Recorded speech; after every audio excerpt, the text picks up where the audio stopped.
Howdy, my name is Riley McGeehee. I am class of 22. I'm from Bryan, Texas, and I study abroad in Madrid, Spain.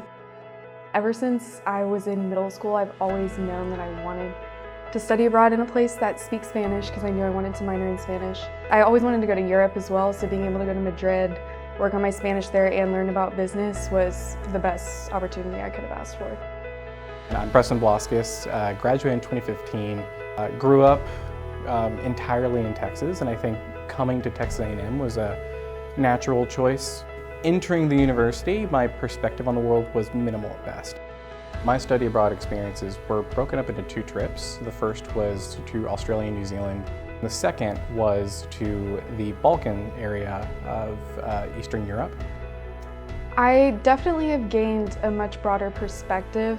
The Spanish culture is much more work to live versus live to work, which I found really interesting because they still have high levels of productivity and things like that. So it just goes to show that there's a different balance, to just understand that life isn't all about work, but there's still ways to be successful in business while leading a balanced life.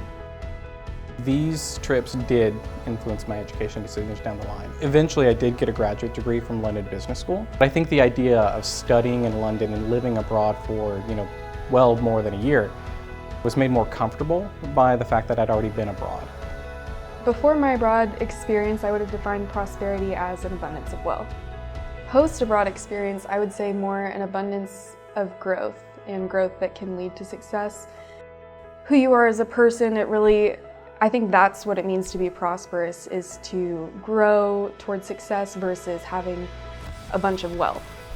Many of us enter Texas A&M with that primary mentality of maybe even just Texas first. And when you do study abroad and get exposed to different cultures and different worldviews, that world suddenly gets much bigger, but also perhaps at the same time smaller. And you lose that America first mentality. You just gain an awareness of what's going on the planet.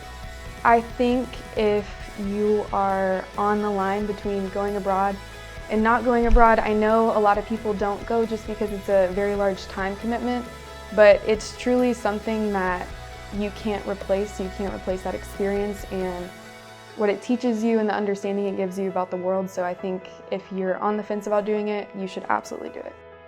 I don't know if I would have the same trajectory and the same experiences that I have had I not taken this trip. And I want to urge current students to explore those opportunities, get out of your comfort zone, explore the world, and maybe even just explore a little bit outside of Texas. You'll find a lot out there, and it's all very fun.